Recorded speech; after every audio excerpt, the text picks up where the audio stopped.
నిజ నిజాలు ఉంటే విచారణ చేయండి, వేమన సతీష్ని పిలిపించండి, మాట్లాడండి, మీ కార్యకర్తలతో మాట్లాడండి. అది కూడా తప్పేనా సార్ నాది? వాళ్ళని కిడ్నాప్ చేసి మర్డర్ వాళ్ళని బ్లాక్ మెయిల్ చేసేసి కిడ్నాప్ చేసి వీడియోలు రికార్డ్ చేసుకుంటే మీ ప్రభుత్వానికి బాగుంటుందా?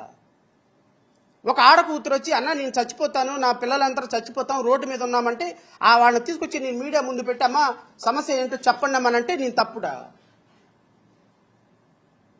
అంటే ఇట్లాంటి వాళ్ళని అందరిని దోచుకొని నువ్వు క్లబ్బుల్లో అమ్మాయిలతో డాన్సులు వేసుకుంటూ తిరుగుతే మీ తెలుగుదేశం పార్టీ కార్యకర్తలను ఎంకరేజ్ చేయాలా?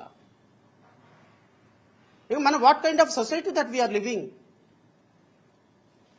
నేను మీడియా సోదరులను కూడా అడుగుతున్నా, అరే ఒక మహిళ కష్టకాలంలో ఉంది, తప్పో రైట్ ఆవిడదే తప్పు, నేను కూడా అదే చెప్తున్నా, ఆవిడ కూడా తప్పే. ఆ విధంగా డబ్బులు ఇవ్వటం పొరపాటే, టికెట్ కోసం 7 లక్షలు 7 కోట్ల రూపాయలు డబ్బులు ఇవ్వటం పొరపాటే. ఎస్, తప్పు జరిగింది. తప్పు జరిగిందని ఆవిడని చంపేద్దామా? చెప్పండి సార్, ఆవిడని చంపేద్దామా?